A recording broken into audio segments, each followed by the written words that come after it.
देखिए मेरे प्यारे स्टूडेंट, आज हम एक्सरसाइज जैसे क्लास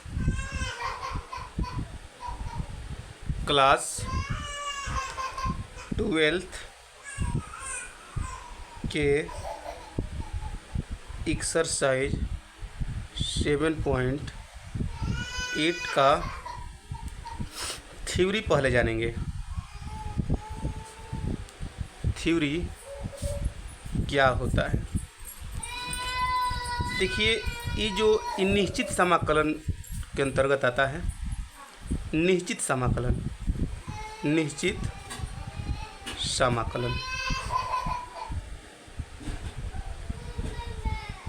समाकलन में होता क्या है, जिसको हम लोग डेफिनिट इंटीग्रेशन बोलते हैं। तो निश्चित समाकलन में होता है कि जैसे मान लो कि कोई फलन f(x) दिया है समाकलन के अंतर्गत, यहाँ पर तो dx लगवे करेगा। तो निश्चित समाकलन का पहचान हो जाता है कि यहाँ अपर लिमिट और लोअर लिमिट दिया रहेगा। तो इसको तो हम लोग बना लेते हैं। मान लो कि f(x) है, f(x) का अगर समाकलन मान लो कोई f(x) आ गया और इसका हो जाएगा आपका a to b, और हम बनाते हैं तो पहले अपर लिमिट लिखते हैं f(b) और माइनस में f(a). ये आपका हो गया। लेकिन जो 7.8 है, इस 7.8 में आपको दिया है, 7.8 में दिया है कि सीमा के योगफल से, सीमा के योगफल से क्या करना है, योगफल से करना है निश्चित समाकलन को हल करना है। किसके द्वारा? सीमा के योगफल द्वारा। तो देखिए, सीमा के योगफल द्वारा निश्चित समाकलन का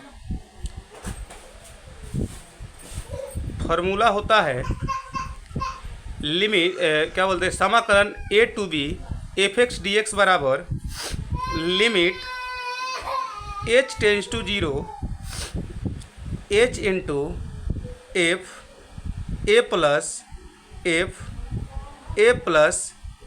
plus f a plus 2h plus dot plus f a plus n-1 into h। ये क्या होता है? सीमा के योगफल द्वारा निश्चित समाकलन। अगर आपको क्वेश्चन दे दिया रहेगा और क्वेश्चन दे करके बोलेगा कि सीमा के योगफल द्वारा समाकलन को हल करें, तो उसको इसी नियम से हम क्या करेंगे, हल करेंगे। लेकिन सबसे पहले यहाँ समझ लीजिए, कुछ यहाँ पर कुछ इंपॉर्टेंट चीज़ है। जैसे यहाँ पर आ जाएगा आपका NH, तो NH बराबर क्या होता है? NH बराबर होता है आपको B माइनस A, जबकि B क्या होता है? B इज इक्वल टू होता है अपर लिमिट। B बराबर क्या होता है? Upper limit. B बराबर होता है अपर लिमिट, तथा A बराबर क्या होता है? Lower limit. A बराबर क्या होता है? Lower limit.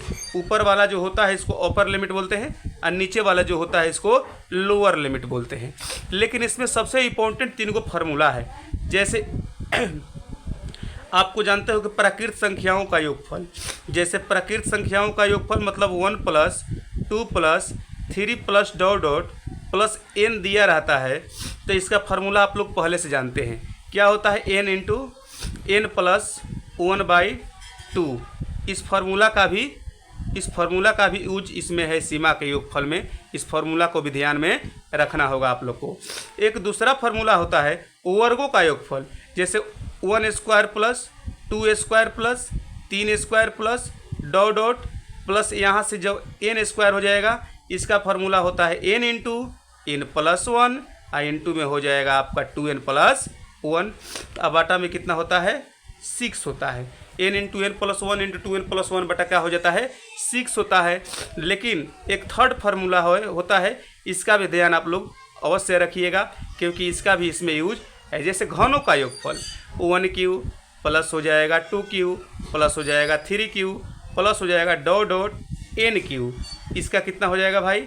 n into n plus 1/2 का हो जाता है होल स्क्वायर। ये पूरा का ख्याल आप लोग रखिएगा फार्मूला का। और सीमा के योगफल का जो फार्मूला है, इसको फिर से एक बार समझ लो। जैसे निश्चित समाकलन हो गया, निश्चित समाकलन में एफ एक्स डी एक्स है, इसको बोलते हैं लोअर लिमिट और इसको बोलते हैं अपर लिमिट। तो अगर मान लो कि एफ एक्स छोटा एफ एक्स है, अगर इसको हम समाकलन करते हैं तो मान लो कोई बड़ा एफ एक्स आ गया, तो ए टू बी तो लिखेंगे आपका लोअर लिमिट ए। अब इसके बाद जब एक्स का वैल्यू बैठाएंगे तो पहले एक्स के जगह पर अपर लिमिट बैठाते हैं, अब माइनस करके एक बार एक्स के जगह पर लोअर लिमिट बैठाते हैं। इससे आपको बना लेना है। अगर इसी को कहेगा कि हम इसको सीमा के योगफल से हल करो, तो देखो सीमा के योगफल का फार्मूला होता है समाकलन a to b f x d x बराबर limit h tends to 0 h into f a. पहले कोई भी फंक्शन दिया रहेगा उसके जगह पर ए का मान बैठाइएगा, फिर एक्स के जगह पर ए प्लस एच का मान बैठाइएगा, फिर ए के जगह पर ए प्लस 2h का मान बैठाइएगा, dot dot a plus n minus 1 into h. इसको हल करिएगा तो इसमें एक एन एच आता है, तो एन एच बराबर ख्याल रखिएगा, एन एच बराबर का होता है बी माइनस ए। बी माइनस ए मतलब upper limit minus lower limit, जहाँ ए बराबर हो जाएगा, जहाँ बी बराबर हो जाएगा अपर लिमिट, ए बराबर हो जाएगा आपका लोअर लिमिट। इसमें 3 फार्मूला आप लोग को हम बताए हैं। ए बराबर 1 + 2 + 3 + डॉट डॉट प्राकृत संख्या का योगफल रहेगा तो उसका फार्मूला होता है n × n + 1/2। इसको ख्याल रखिएगा। इसके बाद सेकंड फार्मूला होता है वर्गों का योगफल बराबर होता है n × n + 1 × 2n + 1/6। इसको भी ख्याल रखिएगा। तीसरा होता है 1³ + 2³ मतलब घनों के योगफल का फार्मूला होता है n × n + 1/2 और पूरा का हो जाएगा होल स्क्वायर। और इसका क्वेश्चन जो बनाएंगे अगले वीडियो में आप लोग देखिएगा।